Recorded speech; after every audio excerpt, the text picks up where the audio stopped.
cases because the system truly is broken. Truly, the system of the conservatorship, it can be really scary. I'm sure that for some people, maybe even a lot of people, it works well, and the power that's entrusted with the conservator is acted upon with integrity, and the person is really taken care of and allowed their freedoms. But it gets scary when the person who has the power abuses that power, and it turns into a situation where the person who's under the conservatorship is suffering truly emotional abuse, financial abuse in a lot of cases. In many cases, I've been reading articles myself of just people's different experiences, and let's just get into this. So I guess I'll kind of go back and forth from marrying the movie to real life. So I Care a Lot. It's on Netflix, and it's starring Rosamund Pike. I think that's her name, Rosamund Pike. If I got it wrong, I'll put it on the screen. Actually, let me move over real quick. I like having a bit of space up here so I can put my little drop downs. So it's starring Rosamund, and it has the guy from Game of Thrones. He is incredible. So this woman, apparently she's an older lady, and she misses her doctor's appointment. And this doctor, because she missed her appointment, she signals to a judge, to the court, that she wishes for this woman to be placed into a conservatorship because she may not be able to make sound decisions anymore. They kind of start with these types of wording: sound decision, incapable, incapacitated, things like this, to convince the judge, to convince people that there is something wrong with them where they cannot take care of themselves. And so one day, this older woman, who actually, I'm not familiar with her, but she is a pretty famous actress herself. Okay, so I'm speaking of Diane West. She was in Edward Scissorhands and a few other things, but I'm not familiar. Practical Magic. Okay, so Diane is at home, and she has a knock on the door. It is Rosamund Pike, and she's a little bit surprised, like, "Hi, who are you? How can I help you?" And Rosamund Pike starts to explain to her that I am your guardian. You are being placed in a conservatorship because we're worried that you are not able to make sound decisions or take care of yourself. And you know, Diane, she's saying, "Oh, no, I don't think so. I'm just fine. I can take care of myself. I make sound decisions. This has to be like some kind of a mistake." And she's like, "Let's not make this complicated for you, okay?" And she moves kind of out the way. I'm kind of summarizing what she said. And you can see like a police car and some police out there, and that scares this older woman, which actually it was brought up in a phone call after Rosamund Pike on the phone with this guy saying, "Oh yeah, it was so easy just to get her. You just gotta scare them a little bit, and they will just follow right along with the plan." So what it was Milgram studies.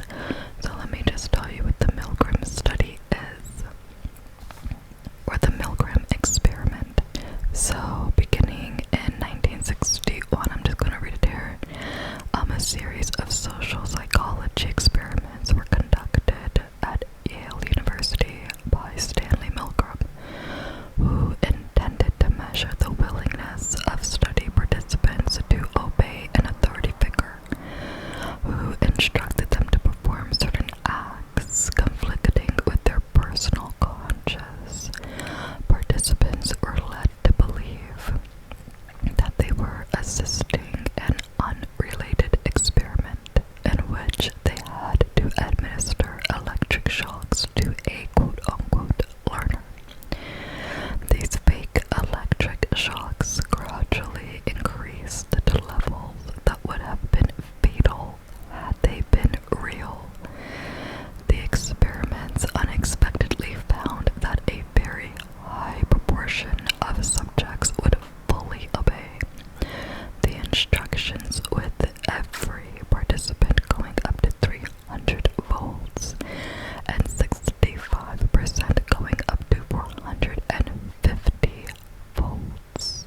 white coat.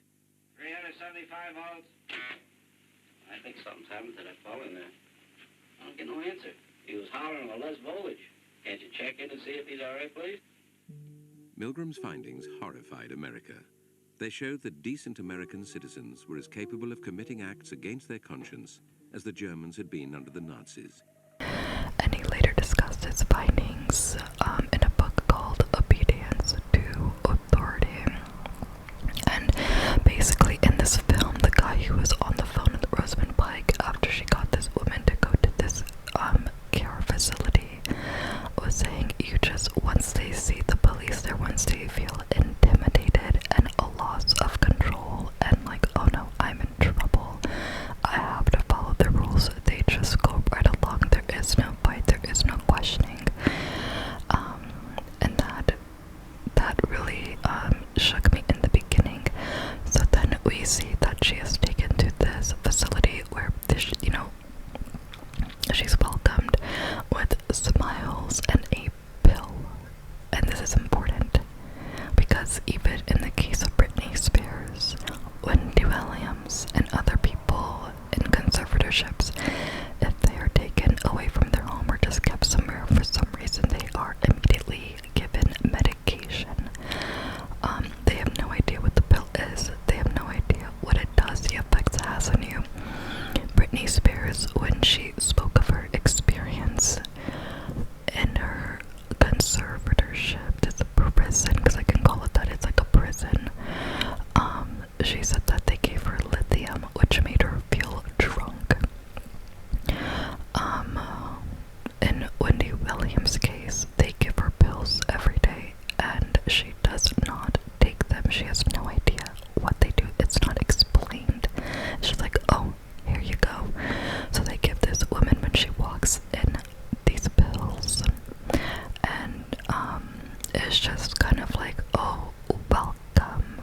And so she's sitting down, and Rosamund Pike is saying, oh, let me put my number in your phone. So Diane gives her phone to Rosamund, and she's logging into her phone, and it's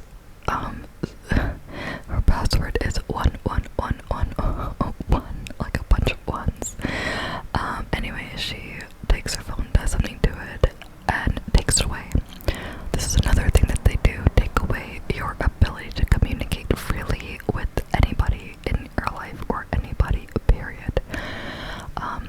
If you want to contact somebody, you need permission from the guardian. And the guardian, Rosamund, even said at some point in the movie, do you think I'm crazy enough to let her speak by herself freely on her cell phone to anybody? No, anybody that she comes in contact with needs to be approved by me. And I said, shoot, this movie really hit it spot on. When you hear of Wendy Williams' case, she is in a room with a bed, a bathroom, a little kitchenette area. She's in New York, so you have the windows, but not great lighting. She could see outside. Her phone has been taken away, and there is a phone in her room, but it's a special phone that I have never heard of. It's a kind of phone where you can call out, but nobody can call in. So if you call and the phone gets disconnected, or they don't answer, that person cannot call you back because they missed your phone call. Only you can call them. And you know, imagine that. This is scary. You're taking away somebody's basic rights, who has their full faculty of mind, and nobody should be deprived of the right to speak to those that they want to speak with. It is quite literally a prison, as I said. So moving on.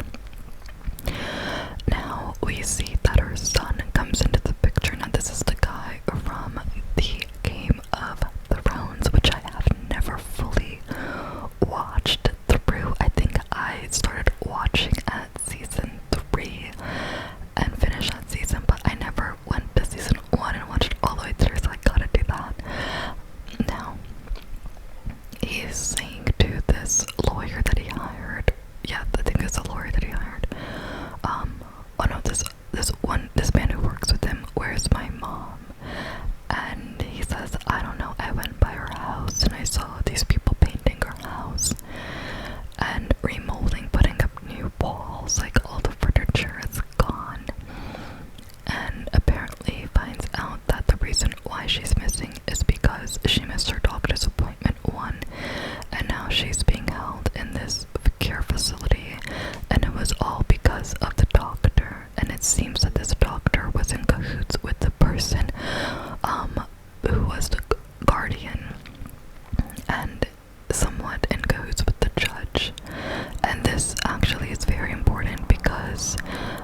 was my Fastic app. Okay, it says, listen to this. Sokolov, the judge who's presiding over Wendy's case, this is in real life, awarded guardianships to attorneys, awarded guardianships to attorneys, law firms, and other parties who donated to her Supreme Court campaign fund between 2019 and 2022. She received over $5,000 in campaign donations and granted 62 appointments in 2022 alone. She was actually under investigation a couple of years ago, so we kind of already see some corrupt dealings in this. So going back to the movie, now there is a lawyer who is representing Diane West, and stating to the judge that she wants out of this conservatorship. There is absolutely nothing wrong with her. She is of sound mind. She should not be locked away somewhere. She has a child, okay? And she actually has one child, which is very, very important. And, the judge is saying, okay, Rosamund is saying, actually, no, that's not true. She is incapacitated. She is not okay. The doctor actually contacted us to have her put under this guardianship. She is not okay. Who are you? Are you even a lawyer? And the lawyer says, you know what? Because the judge asked, it seems like the judge was always in agreement with Rosamund, always on her side. And the judge asked for Diane's lawyer to produce evidence papers stating that, that he was the assigned lawyer to her case with her signature. But how can he get that if she is put away and allowed no visitors? You can't. So he was like, well, it's her family, concerned people that she knows in her life that I am representing on her behalf and on their behalf, brings up a letter from a very important witness named Fiona, who worked with this doctor who basically pawned off Diane to the Guardian. And in this letter it states that she found out the true nature of what this doctor was doing about when she encountered difficult patients. She would create systems. She would make up symptoms and embellish them in order to sway the court's opinion on, yes, this is the right thing to do to place her into a conservatorship. We see the doctor earlier in the beginning part of the movie in court with Rosamund sitting behind her. It's very symbolic kind of how they set everything up. And she's telling the judge, I am very concerned. She is experiencing memory loss, and I do not believe that she is able to take care of herself, in so many words. This is basically what she was saying. And when the lawyer has this document from this witness who worked with that doctor saying this is what they're really doing, Rosamund's character, she's saying that Fiona is not somebody to take seriously her statements. She is clearly somebody who is somewhat unhinged and unhappy with her employment with this doctor, and she's just angry that she got fired. And she's useless in this matter. And to the lawyer of Diane's surprise, the judge agrees with Roman saying, actually, yeah, she really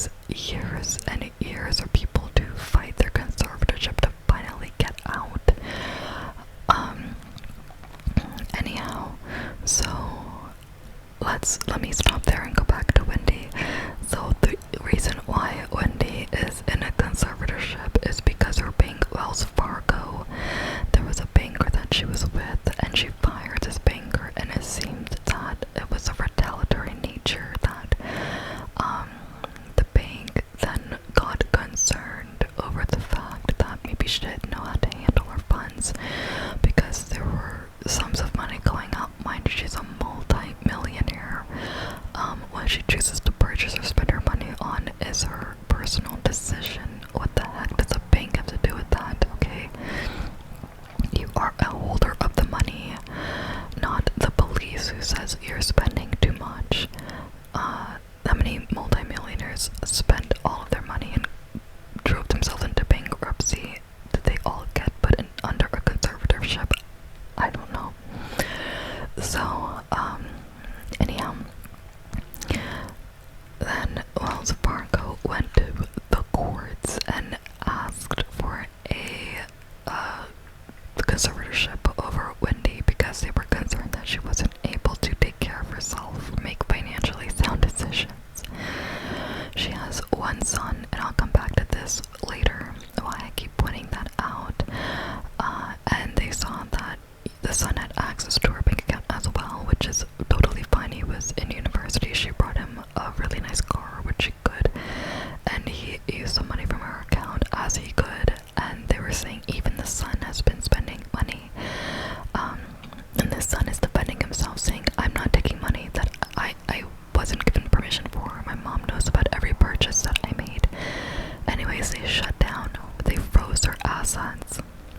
She's unable to have any access to her bank account, and placed under a guardianship by a woman named Sabrina Morrissey. Now, if you look at the picture of Sabrina, it literally somewhat mirrors that look in Rosamund's eyes. I just get this feeling of coldness, of she's like impenetrable when it comes to emotions, meaning that, well, I will actually talk about that in a second. Anyways, now it is the conservator, it is the guardian that is in control of Wendy's money, and Wendy's saying, I need to see my bank account and what's going on. There are certain payments that need to be made to staff for bills. I need to know that certain things are getting paid because it's going to mess up my credit, and it's my money. And they say, no, you are not allowed to see any bank statements or anything going on with your money. And she hasn't had access to her account now in 3 years. She's been under this for 3 years. And now let me talk about the one child thing. One lady actually spoke up about this and said that it was, well, I don't know, I'm talking about New York now, that it seems that these conservatorships go to people who have, or mostly a lot of people who have one child. Why? Because one child can't fight an entire system, can't, what power do they have, quote unquote, to fight a conservatorship? What money do they have for resources? Do they have to fight this guardian in court for an extended period of time? Especially if you were just a regular person, which is so messed up. But it was a great point, and they even pointed it out in this movie. The main character, Diane, only had one son. Now, going back to the movie, we see that the son is getting upset, and he wants to get his mom out, and he makes a plan to just kidnap her, get her out there. As they kidnap, just go have one of his workers, because apparently he's in some kind of a mafia dealing. He's like this really powerful guy, really dangerous guy, and they actually find the doctor that put her in there anyway, and they unalive the doctor. But I was wondering, well, it's a movie, number one, but it seemed that I thought, why did they go with the choice of physical harm to people instead of showing the court battle, or like taking it to court and like, really going up against the system? But I don't know, maybe I'm looking into it too much, but I think also they were trying to create action. But it does just kind of go to show the level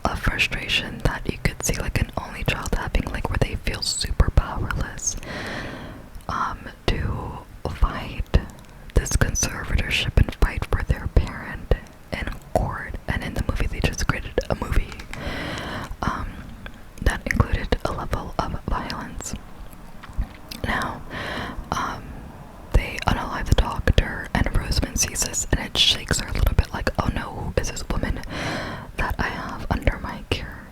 Now, when she goes to talk to the woman and says, who are you? Tell me who you are. The woman's basically like, you're not getting anything out of me. I asked you for my phone. And she's saying, basically that, yeah, I know who I'm dealing with is probably dangerous, but it's gonna be even worse for you. You're going to be here until you die, and it's so sad because a lot of people are in this, normal people are in this until they die.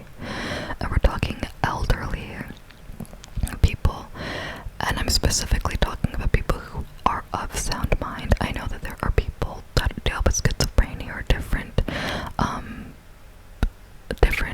things that really do make them incapable of taking care of themselves. And like I said, in some cases this can be a good thing. I'm not trying to villainize the entire system, but there are cracks in the system. So Rosamund goes to the front desk and she's, you know, real buddy with the doctor or with the director of this care facility, and she tells him she's only going to have basically non-solid foods, only soup and oatmeal. She's to have regular exercise, only 30 minutes outside of her room, and basically giving him rules for Diane to follow, that is in retaliation to her unwillingness to give up the information that she wants. And we see that with Wendy, how it mirrors Wendy's case, because Wendy was told, Wendy had 2 cats that she adored, she loved, she talked about them all the time on her show, and the conservator comes to her and she's like, oh yeah, your 2 cats, I sold them, I gave them away. She had no idea for 2 years. She thought that her cats were just being taken care of by somebody else until she got out of this mess. She had no idea her cats were gone. So, and she said, oh, your father's, who's turning 90 something years old, his birthday's coming up in Florida. I know you want to go, but I'm not sure that you will be able to do that. You might just have to stay here and miss out on this. And this is the emotional abuse, because her father, after 90 something, it's not promised. How dare you? And so we see how in the film, just some simple things that Diane asks for, it's like, oh, you want that? No, you're not gonna get it. It's sadistic. Truly, it's like talking to a soulless person, because there is no emotional attachment, there is no care from this type of guardian to the person that is under the conservatorship. You're just a stranger doing your job, and yes, you are making money from this because you're providing a service in a way. You're getting paid from this, so it's beneficial. You're not doing this because you care. Some family members could be put in control of someone's finances, but they love them, they care about them, but they're just making sure that their money is taken care of and that they're taken care of in the proper way. In this case, it's like punishment, and you're getting paid for it. You're paying somebody to punish you, and it's not even in your control. And so now we kind of see this. People say they don't like the movie because of the unrealistic nature of it. But there's a big reason why I don't like the movie, but I'll just say this.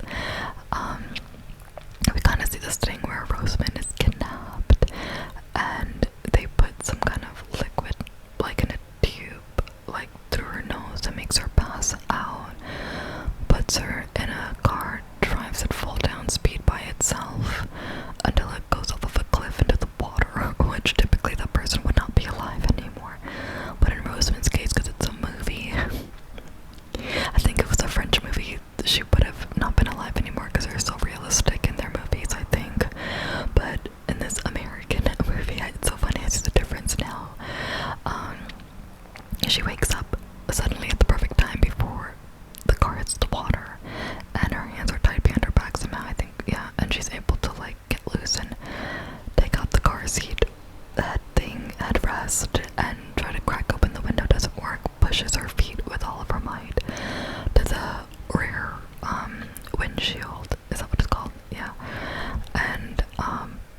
pushes out that thing, and I'm looking at this movie and I'm like, well, how many seconds have passed by? Was she trained by the Navy SEALs or something? How is she able to hold her breath for that long with all this physical exertion? Somehow does it. Takes her a while to get to the top. Like, how deep is this lake? But she survives it, and we're not happy about it, because in this movie we don't like the main character. We're like, go away, lady. Relentless woman. And it just seems that with all their efforts to try to get rid of her, it just makes her more enraged. And I mean, so she gets back to her office and finds her fiance or girlfriend is passed out with the oven on, like, it should be filled with carbon monoxide, I think, but somehow the girlfriend kind of wakes up after being shaken a little bit, and they get out just in time for the place to explode. Unrealistic, but it's a movie, they just had to do it. But it kind of showed for me, metaphorically, how unstoppable this system is. Once you're in it, it's very hard to get rid of it and get back to your normal life. You are in a chokehold with these kind of people. And I'm talking specifically of people who are really not good people, okay? When you tell a woman that she may not be able to go see her 90-year-old father, you are not a good person. There is no reason for that. And the thing is, in the movie as well, the lawyer that the family hired for Diane points out the fact that Diane's not in court. This guardian is hiding this person from public view. Why? Because you made up some symptoms. You made up a story of how they are right now, how they're incapable, there's memory loss, how they are disoriented, or whatever you said. You're hiding them, and with great effort, because you don't want the truth to come out that is actually not the case. I heard when I was following this thing with Wendy, and I remember when she was leaving this show, that she was going through dementia, and that she was not herself, that she was kind of losing it. There was a documentary on her, and I was watching this documentary looking at somebody who was probably not all the way there, and it was really sad. It's really sad to see. But because you may have dementia, frontal, I forget what it's called, frontal something dementia is the same thing that Bruce Willis has, but you don't see Bruce Willis under conservatorship. The thing is that even if they claimed that she was having dementia, what reason do you have to keep her away from her family, to take away her phone, to lock her up in some luxury prison, which is literally what we can call this, a luxury prison? That there is no abuse. She is undergoing social isolation, which is a punishment even to the most antisocial criminals. Solitary confinement is a thing because it is abuse. It is not meant to just be a relaxing getaway time. You need that social contact. You need to be outside with that outside world, and to have the people that you want to talk to, have the opportunity to go do what you want to do, or be where you want to be with people that can actually take care of you because they love you. And they're giving this dementia as a reason why she needs to be locked away in this place and can't have contact with anybody. Anybody who comes to visit her needs to be approved by the guardian. Now let me tell you what happened. So there was somebody that actually was going to go and visit Wendy in this place, and she was on the phone with Wendy. As she was getting there, Wendy could see her from her window, even said, "Oh, I know that bag that you're carrying," because she's very into fashion. And this woman gets to this building, and she has to sign in, and she's saying, "I'm here to see Wendy Williams." And at first they're like, "Oh, she said, just sign your name here, but we just need to talk to the guardian first, Sabrina, to make sure that it's okay. And she's still on the phone with Wendy. Then there are these big security men that come, and they're saying, ma'am, you need to leave. There is no one here by the name of Wendy Williams, and we do not know of a Sabrina. And she's like, but I just talked to your coworker who sees in her computer that Wendy is here. I'm on the phone with her. She is upstairs. She saw me walk into this building, and they're like, you need to leave, ma'am. They're intimidating. That just shows you the level of how scary this is. For now, back to the movie, I Care a Lot. So we see that Rosamund has survived, and she actually finds a way to kidnap the guy from the Game of Thrones. Puts him to sleep pretty much, and he wakes up in a hospital, and he's a bit confused, and she's saying, and then you see him in the care facility himself, because now he's under her guardianship, and so you can't win. You cannot win. The only reason that he wasn't stuck there himself is because he is still a powerful dude. And so he says, you know what, if I can't beat you, what's that famous saying? If you can't beat them, join them. So he said, listen, why don't we go into business together? And why don't we have different reaches in the medical field, in the real estate field, and just the different fields? And why don't we do guardianships for people in these different fields, something like this? Think about how much money we can make together. And when you mention money, she lights up, because when she first put that older woman, when she first put Diane in the care facility, you see her going through her personal belongings in her house, looking for things. You see her insurance documents that she lights up about. You see her looking for some key to go to the safety, to the bank for the security box, safety box, where you put your valuables in it. And she finds diamonds, and she's saying some things were insured, like her $600 watch was insured, but not the diamonds. Maybe they were stolen. We can get these diamonds.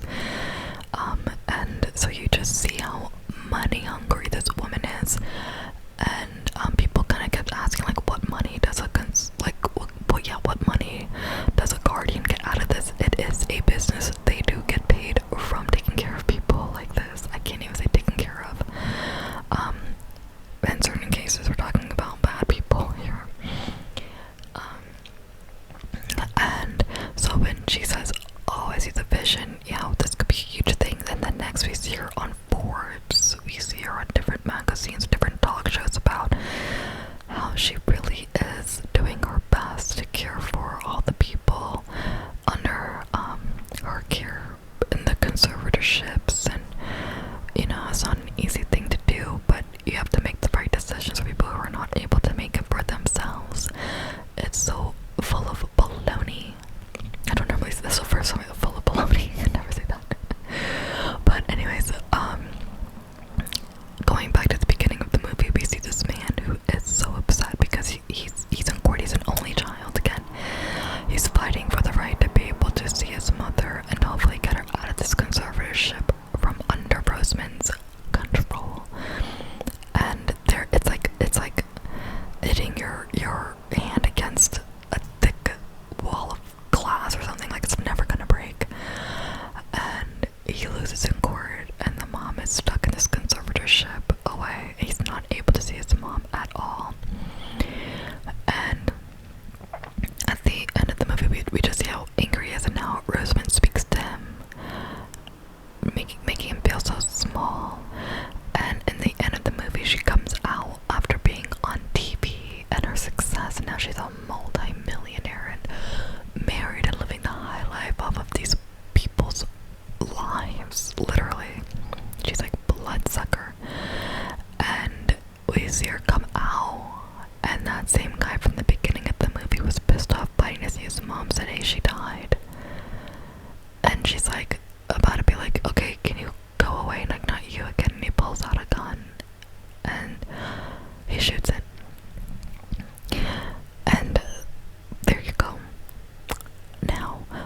was looking at the commentary on this movie, we shared the same kind of sentiment. We don't like this movie, not because it's bad actors, they were all great actors, not because of the fakeness, and like the unrealistic nature of the movie, which was kind of, okay, really, but that happens in other movies as well, but you know, it was because of the story itself. The main character, the protagonist, is so unlikable, and I thought about it. I said, this is probably the first movie that I can think of where I saw that I really hate the main character and I do not want them to win. I want to see her fall off of her pedestal that she created for herself. I want to see her fail, okay? I don't like her. I want to see everybody else that's under her guardianship win. I'm not rooting for this character. And I thought that, well, there's some movies that I've seen where the main character is a bad guy, but I still like him. Like Denzel Washington came to mind with Training Day. I think he was a bad guy. Yeah, some other movies where he's a bad guy, but Denzel Washington has a likability factor. You can't make me hate that man, okay? He is just too likable. He's too good. This character, Rosamund Pike, was deeply unlikable, and that is a shared sentiment, and it reflects the system of this conservatorship and how broken the system can be. How can you take away somebody's parents in their older age, not letting their family who loves them see them, and they may just die by themselves in the care of a cold person who doesn't care about them but cares about what they're getting from them. And it's not just Wendy. When I was doing research on this to look more into it, it is so many normal people who just write articles and articles about this happened to me, this same thing happened to me. Have you seen this movie? I care a lot. Look at it because it reflects our situation. The good thing about this movie, or not the movie, about Wendy Williams' case, and I highlighted her because she is a what is it, like a notable person, she is a public figure, and because there's more talk surrounding her case, which is great, because the more that you hide something and you keep it secret, and you just put out there that she has dementia, that she's losing it, the worse off she is. You hear her speak on the phone, it's her same personality. She is of a sound mind, okay? She is fine. She is missing out on her life, literally. And I think some lawmaker in New York was talking about, I don't know, there's some law that couldn't possibly be changed to allow family to see their person as they please, and if for some reason the guardian feels like they are a danger to their client, that they have 10 days to submit proof as to why they are a danger. You can't just say somebody's a danger. You can't just say things, and you are messing up people's lives. That's the thing I don't like about this. Sabrina, who is Wendy's guardian, can just say things or put things out there, and her word is law. Why do you have that much power over somebody in their life? It's not right. It's too much. So hopefully there are some laws that change when it comes to conservatorships to prevent the abuse of the person that's under the conservatorship, because it's sad. And even if that person is not of sound mind, they have people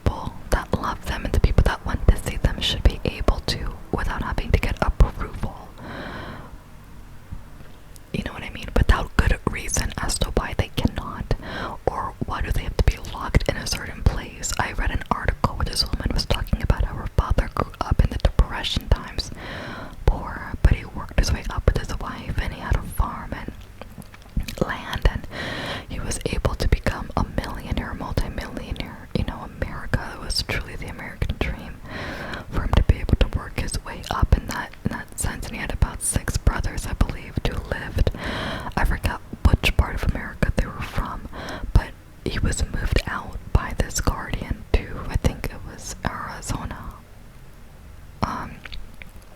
Nevada, one of these states, and all he wanted to do in his retirement years was just to go back to his land, be with his brothers, and be with his family. And the guardian prevented him from ever leaving the state, ever leaving the home. And his daughter, only child, did everything she could to raise awareness, to get attention, to fight for this, to fight for her brother, to fight this in court. And he died in Nevada in that care facility, never ever stepping foot back on his land, never being able to see his brothers or even go to his younger brother's funeral. It's sick. It's a good movie about raising awareness about this conservatorship, but it makes me sick thinking about them because I don't like it. We're not supposed to like it, that's the point. I think we're not supposed to like it. But they did a good job there. Anyhow, thank you guys so much for watching this video. And yeah, I pray that there are some real changes